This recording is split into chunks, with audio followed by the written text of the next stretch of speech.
उच्चार असतात.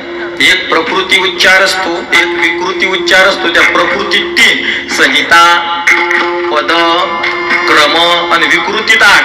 जटा, माला, शिखा, रेखा, ध्वजो, दंडो, रथो, घनः. मी या सगळ्याच पद्धतीनं म्हणून दाखवू शकतो तुम्हाला, पण 3-4 पद्धतीनं म्हणून दाखवतो.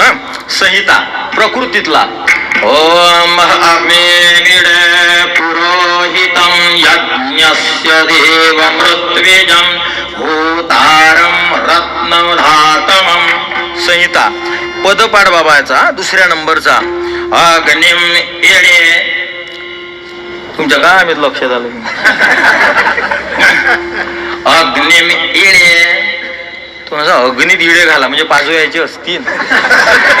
अग्नीत इडे घाला म्हणजे काय असतील ते पाजवा. दुसरं काय अशी अग्निम इडे पुरहितं पदच्छेद केला.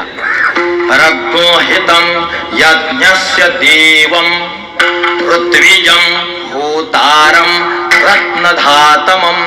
हा झाला पदपाठ. आता क्रमपाठ. मशीन कशी शिवते,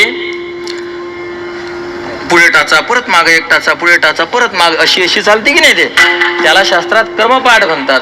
अग्निम इडे इडे अग्निम इडे इडे पुरोहितं यज्ञस्य देवं ऋत्विजं होतारं रत्नधातमं. हा झाला क्रमपाठ. आता जटापाठ. नवरदेवाच्या पुढे घोडं कसं नाचते पाहिलं ना तुम्ही ना, म्हणजे तसं नाचणं त्याला जटापाठ म्हणतात. अग्निम इडे इडे अग्निम इडे. तोच मंत्र पहा मी म्हणतो आता. अग्निम इडे इडे अग्निम इडे इडे पुरोहितं इडे इडे पुरोहितं यज्ञस्य पुरोहितं यज्ञस्य देवं यज्ञस्य देवं ऋत्विजं देवं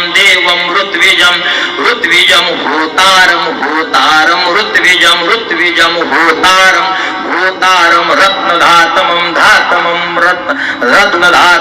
होतारं रत्नधातमं. याला म्हणतात जटा.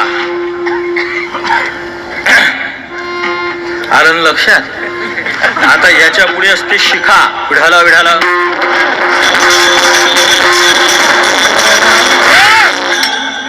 आपलं कर्मकांडातला रस निघला म्हणून बामनही वाया गेले. काही म्हणतात. आमच्या घरी आता काही वडिलांचं श्राद्ध विरुद्ध असलं की आम्ही देवाला बोलावतो. ते पूजनीयच आहे, आम्ही निंदा केली असं समजू नका.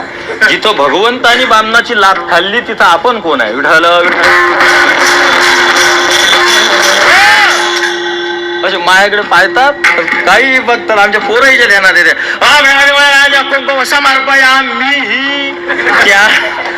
समर्पयामी. आता तुम्हाला नाही लक्षात आलं, तिथं सृष्टीच्या आधी कालापासून जेव्हापासून व्याकरण तयार झालं तेव्हापासून विसर्ग नाही प्रमोद महाराज. समर्पयामी ही त्याच्या पुढे ही लावते. तो विसर्ग आला कुठून हे स्वतंत्र विषय आहे. आता शिखापाठ कसा असते पहा. शब्द कसे वाचायचे. 1 2 2 1 1 2 3 2 3 3 2 2 3 4 3 4 4 3 3 4 5 4 5 5 4 4 5 6 4 5 6 6 5 5 6 7. अग्निम इडे इडे अग्निम इडे पुरोहितं. गेलो पुढे.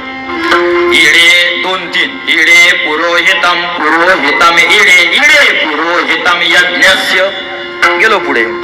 पुरोहितं यज्ञस्य पुरोहितं यज्ञस्य देवं यज्ञस्य देवं ऋत्विजं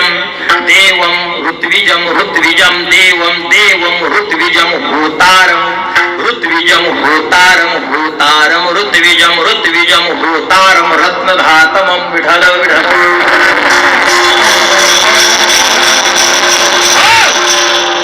याला म्हणतात शिखापाठ. मग जटा, माला, शिखा, ध्वजो, दंडो, रथो आणि मग शेवटचा घनपाठ. माझ्याजवळ पुरावा नाही पण असं मी ऐकून आहे की ज्ञानोबारायांनी ऋग्वेदाचा घनपाठ त्या रेड्याच्या मुखातून केला होता. एक मंत्र 10 मिनिट चालते. 10 मिनिट पण आपल्या गीतेच्या संतीची पंचाच्या उधुर मुधुर मुदुर शाखम म्हणते. परमपूजनीय गुरुवर्य राऊत बाबाकडे आम्ही शिकत असताना मग तिथे पोरगा तिथलाच गंगापूर जवळचाच मग हतवई ताना तता येईना. तो म्हणे हातपाय ताणले तरी येईना. खूपच ज्ञानाची पातळी ना मंडळी खूपच खाली आली. एकदा आदरणीय पासपूर महाराजांनी पंढरपुरात मीटिंग घेतली होती. मी गेलो त्यात. बरं शिबिर म्हटलं बा हे शिबिर तर घेऊ पण पहिले शिबिर घेणाऱ्याचे शिबिर घ्यायला पाहिजे. विढाला